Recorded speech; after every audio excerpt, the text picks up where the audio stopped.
can't drink out of that straw. Oh.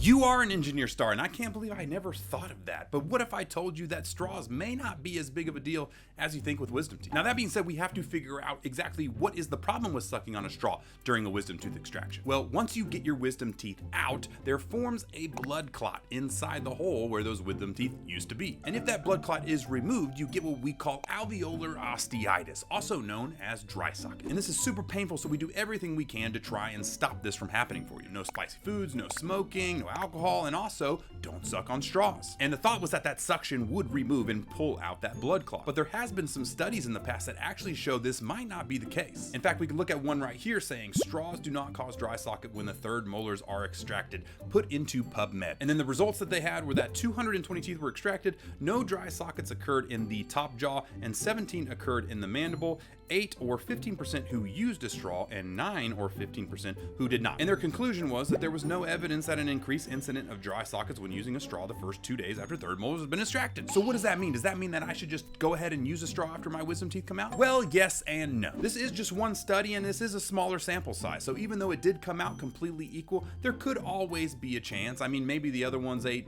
spicy food or did something weird or pulled some stitches out, and maybe the ones were from the straw usage. We don't really know. So if you're trying to be super safe, I wouldn't use a straw, and maybe do something like this girl did here if you absolutely have to. But if you want to take a chance, the chances may be a little less than you initially thought. But as far as getting dry socket, I would do everything I could to avoid it.